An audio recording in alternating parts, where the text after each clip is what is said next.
regards to everything that's going on with Niger. I stand in solidarity with the people of Niger, and I commend them for overthrowing the bootlick Tever, who the Tever shill who was exploiting the country, and other Africans must take example on how to stand up against the sellout class of our countries in the continent, and how they must be dealt with. Ethiopians in particular must deal with Abiy Ahmed, and I mean everybody. I don't mean just one ethnicity because he's against everyone. But it is good that there are within Ethiopia. I don't want to put this back to Ethiopia, but it's good that there are people standing up. There's Amhara standing up against Abiy unapologetically. There's Oromo standing up against Abiy unapologetically. I commend them. There's Tigrayans standing up against Abiy unapologetically. Somalis, Gooms, Walaita, Guragas. Everybody is calling out Abiy and unapologetically, which is good. In Niger, every ethnic group hated that man. You know, Niger is a very diverse country. You know, it's in West Africa, north of Nigeria. It's in the Sahel region of West Africa. But overwhelmingly Muslim. I think they're like almost 100% Muslim, you know? And then they have one of the highest birth fertility rates in the world. I think that's why a lot of the the the usual suspects are upset as well that the people are standing up, and they have the highest birth rate at 6.8%. And I think that's what's really getting to these the international community why they're so pissed at them, because they don't want Niger to compete, because if they compete and they have the highest birth rate in the world or fertility rate at the world, which is 6.8, they're gonna be very influential. They're gonna be out competing all these European countries and Japan, Saudi Arabia, everyone, which is good. Which is good. That's the way it's supposed to be. But they want the country and the people to be a permanent underclass. We have to be honest. So on that note, much respect to the people of Niger for standing up. Okay, I stand in solidarity with them. You know, and yeah, there are cultural similarities between Ethiopia and Niger. Let's be honest. A lot of cultural similarities. We have to be honest. And all Africans, we have some sort of similar cultural similar to a certain extent. Obviously, there's different ethnic groups, and I'm not trying to say everybody is everyone and stuff, and we're all the same and stuff. Yeah, racially we are all the same, but we all have different cultures. That's and different ethnicities, different diasporas, etc. But that's neither here or there. Main issue is in regards to. Let me just move it a little bit. My apologies, everyone. I haven't live streamed in a long time, so I'm not really.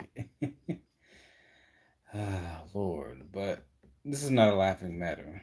But yeah, it's now he's saying that he's an oppressed leader. He's a hostage, and he urges U.S. to halt the coup. It's like, okay, so your buddies aren't gonna save you.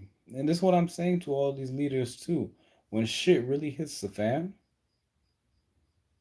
your little white supremacist buddies that you are drinking coffee and with and boot up and having cocktail parties with, they're not going to defend you. They're not going to defend you. They use you as a little political shield, and then as a useful idiot. And once they're done with you, they kick you to the side, you know? And this has been historically the issue with a lot of African leaders.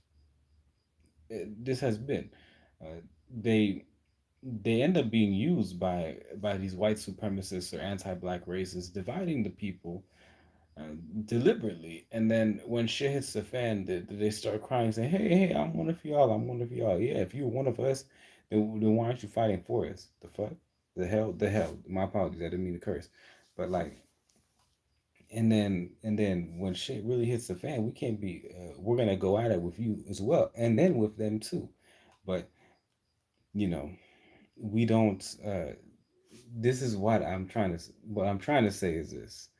Let me reiterate, is that we're gonna have to go at it with you because you are the one in power right then and there. You have to be held accountable, and you knew exactly what you were doing. And to be honest, he deserves everything he gets. Mohammed Bazoum, he deserves everything he's getting. And I know a lot of people are gonna start saying, "Oh, this is why diversity doesn't work. Different ethnic groups in Africa." Shut up. Shut the hell up. Those people that are trying to do it, they're just trying to mess with our numbers, to be honest. And they're just mad that our numbers are higher.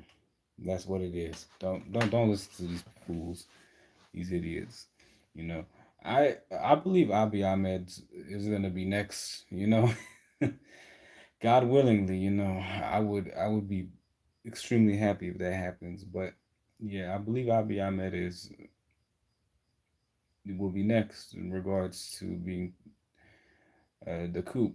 If all else goes as God willingly is planned.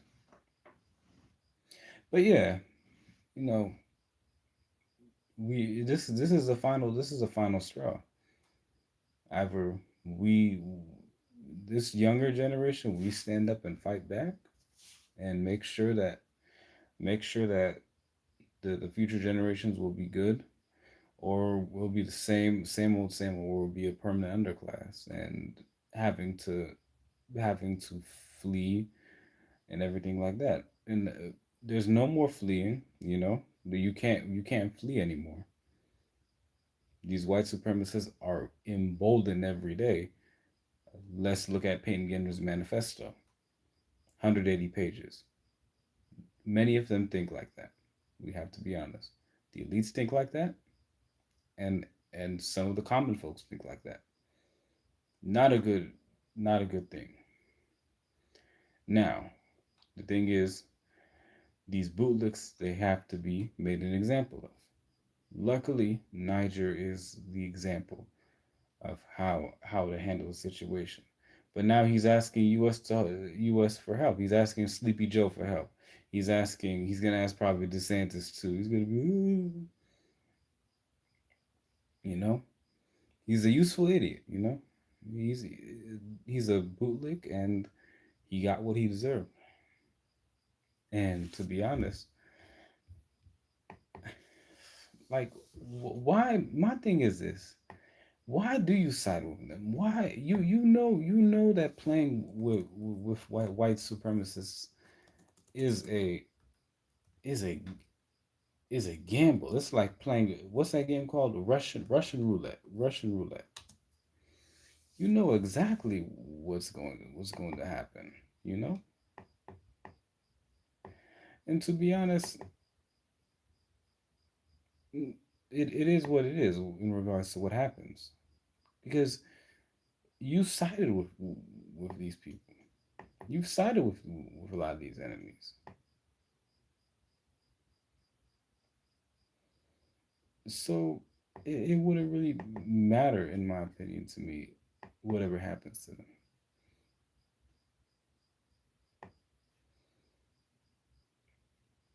But yeah, now he's called. It's just, so that's such a coward thing to do.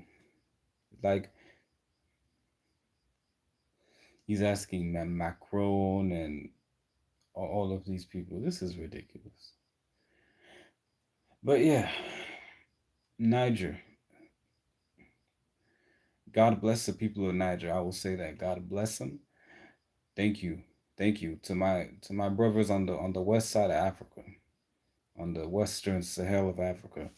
As an East African man, I salute you. I respect you. Mwah. God bless you. And I stand in solidarity with you. I will be an ally. And I must give this information to my people back in East Africa, particularly Ethiopia, on how to resist against Abiy, because he is out of control. This man is trying to dismantle the history. He's kissing ass to the foreign powers every day. And then he's pretty much bashing revolutionary people in the history who have resisted against white supremacy and imperialism and all forms of oppression, such as Emperor Teodros or Teodros, Minilik, Haile Selassie, and Mengistu Haile Mariam. Those four men have done an excellent job at revolutionizing Ethiopia and fighting our liberation. But he's trying to erase the history and then having a deep hatred for all of them, especially Mengistu. But I could go on about that. I don't want to be on here too long on that note. But what else? Like I said in the beginning, thank you. And to all the people that are allied with the president, with the former president of Niger Prime Minister, trying to get back in office. Y'all are a sad excuse of human beings. Anyways, it's been 11 minutes. That concludes my TED talk. Let's continue this in the morning. I need some sleep right now. I don't even know why I woke up from a nap. Anyways, everyone, have a good night. I hope everyone's doing well. And oh, you can do filters. Oh. And have a great rest of your day. Oh.